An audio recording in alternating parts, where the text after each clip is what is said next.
Students and friends, welcome to Rajan academy of education. आज के इस वीडियो में हम बात करेंगे MCQs and one word answers के बारे में, chapter number 3 class 11th physical education के।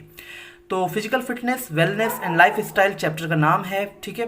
तो चलिए शुरू करते हैं क्वेश्चन नंबर 1 से।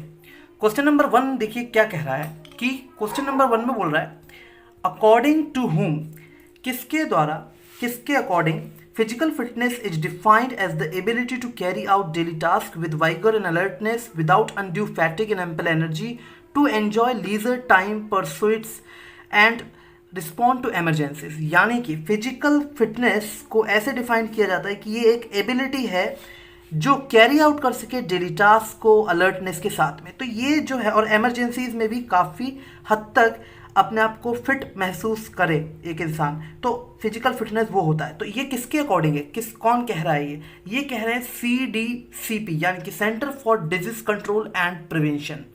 तो ये है हमारा पहला क्वेश्चन कंप्लीट। तो ये वन वर्ड भी हैं इसमें और एक दो ऑब्जेक्टिव भी हैं। वैसे मैंने कोशिश की ऑब्जेक्टिव्स ढूंढने की इस चैप्टर के लिए, मगर इसमें वन वर्ड मुझे ज़्यादा मिले। तो एनीवे कोई दिक्कत नहीं है, आपको आंसर्स पता होने चाहिए, तो ये इंपॉर्टेंट रखता है।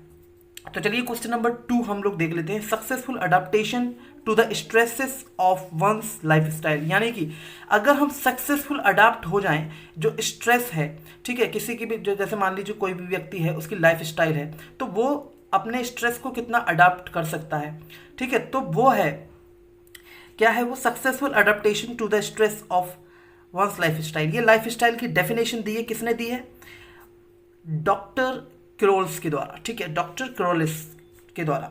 तो अब क्वेश्चन नंबर 3 में हम बात करते हैं। Wellness has also been defined as a conscious self directed and evolving process of achieving full potential, ठीक है। Wellness has also been defined, wellness को ऐसे भी डिफाइन किया जा सकता है कि कॉन्शियस सेल्फ डायरेक्टेड, यानी कि कॉन्शियस हो इंसान, सेल्फ डायरेक्टेड हो वो इंसान, ठीक है, वो जो कर रहा है उसको पता हो, और evolving process of achieving full potential, और फुल पोटेंशियल से काम कर सके। तो ये किसके द्वारा दी गई है डेफिनेशन? वेलनेस की। वेलनेस की डेफिनेशन दी गई है ये नेशनल वेलनेस इंस्टीट्यूट के द्वारा। तो हम यहाँ पे ए ऑप्शन अपना ठीक कर देंगे। ये मैंने बी ऑप्शन ICMR लिख रखा है, केवल ये ए और बी ऐसे लिख रखे हैं, लेकिन हाँ ए जो है वो करेक्ट आंसर इसमें है, ठीक है। ये मैंने ICMR लिख दिया था ऐसे ही, क्योंकि मैं 1 या 2 से ज़्यादा ऑप्शन देना चाह रहा था। एनीवे, तो मैंने क्वेश्चन नंबर 4 यहाँ पर देख सकते हैं हम लोग। क्वेश्चन नंबर 4 है a way of life of style, ठीक है। लाइफ ऑफ स्टाइल यानी कि लाइफ का जो स्टाइल होता है, उसका तरीका जीने का, that reflects the attitude and values of a person और ग्रुप। तो वो रिफ्लेक्ट क्या करता है? वो एटीट्यूड रिफ्लेक्ट करता है, वैल्यूज रिफ्लेक्ट करता है। तो ये किसके द्वारा कहा गया? ये दी है डेफिनेशन, ठीक है, लाइफ स्टाइल की, एक तरीके से हम कह सकते हैं। तो इसमें अ वे ऑफ लाइफ स्टाइल, मतलब ये जो पूरा लिखा हुआ है, किसके द्वारा लिखा गया? ये है कहा गया है अमेरिकन हेरिटेज यूनिवर्सिटी के द्वारा, ठीक है। तो नेक्स्ट में हम बात करते हैं डैश इज द एबिलिटी, मतलब question number 5, dash is the ability of an individual, dash is the ability of an individual to carry out an activity. क्या है? Dash is the ability of an individual to carry out an activity.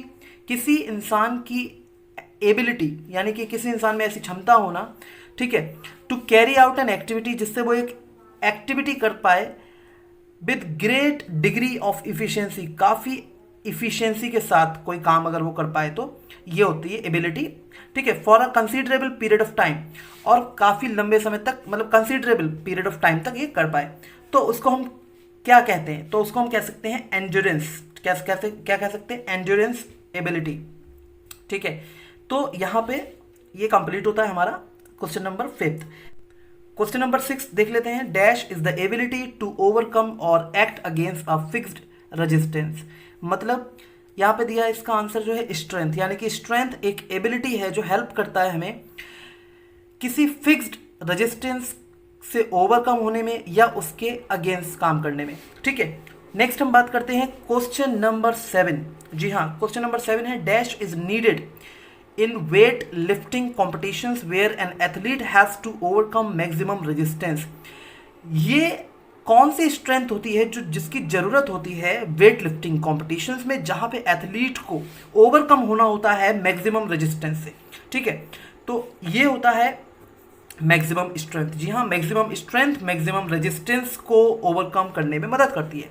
तो ये strength का नाम है maximum strength. Okay, now come to the next में हम देखते हैं 8th में, dash is the ability to exert maximum amount of force in the shortest possible time interval. यानी कि यहाँ पे जो उसका आंसर है वो है एक्सप्लोसिव स्ट्रेंथ, यानी कि ऐसी स्ट्रेंथ, एक्सप्लोसिव स्ट्रेंथ, ठीक है, वो एबिलिटी होती है, ठीक है, जो मैक्सिमम अमाउंट ऑफ फोर्स को डेवलप करती है, मैक्सिमम अमाउंट ऑफ फोर्स को शॉर्टेस्ट पॉसिबल टाइम इंटरवल में, मतलब बहुत ही जल्दी हम रिएक्ट कर सकें उस स्ट्रेंथ के साथ, तो हम उसको कहते हैं एक्सप्लोसिव स्ट्रेंथ, जिसमें हम बहुत जल्दी कुछ ऐसा काम करना होता है जिसमें हमें बहुत सारी स्ट्रेंथ की ज़रूरत होती है, एक्सप्लोसिव स्ट्रेंथ की ज़रूरत होती है, ठीक है, और वो भी बहुत ही शॉर्टेस्ट पॉसिबल टाइम इंटरवल में, ठीक है।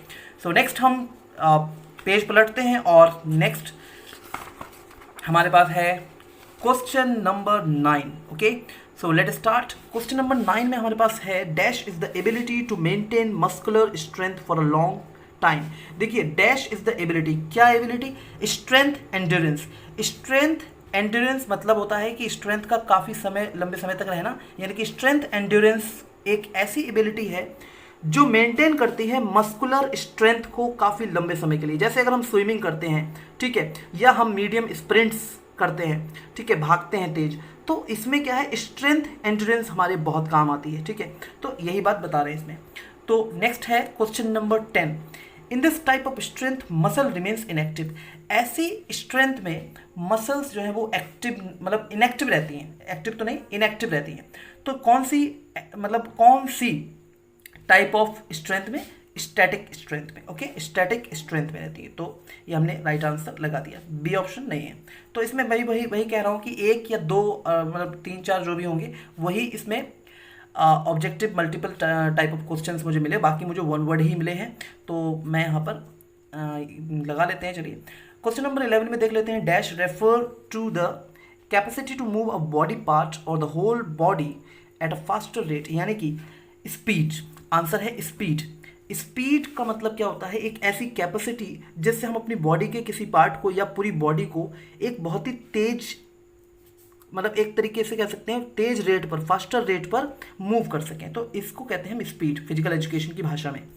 तो क्वेश्चन नंबर 12 देख लेते हैं। क्वेश्चन नंबर 12 में बोल रहे हैं dash means how far the muscles can be stretched और जॉइंट कैन बी मूव्ड, यानी कि इसका जो आंसर है वो है फ्लेक्सिबिलिटी। यानी कि फ्लेक्सिबिलिटी का मतलब होता है कि how far the muscles can be stretch, यानी कि मसल्स को हम कितना स्ट्रेच कर सकते हैं या जॉइंट्स को कितना मूव कर सकते हैं। तो अब आते हैं हम 13th क्वेश्चन पे, चूंकि हमारा यहाँ पे लास्ट क्वेश्चन है, ठीक है, इस चैप्टर के जो MCQs हमारे पास हैं। तो question number 13 dash means the ability to change directions और positions in speed. Dash means क्या? एजिलिटी और कोऑर्डिनेटिव एबिलिटीज।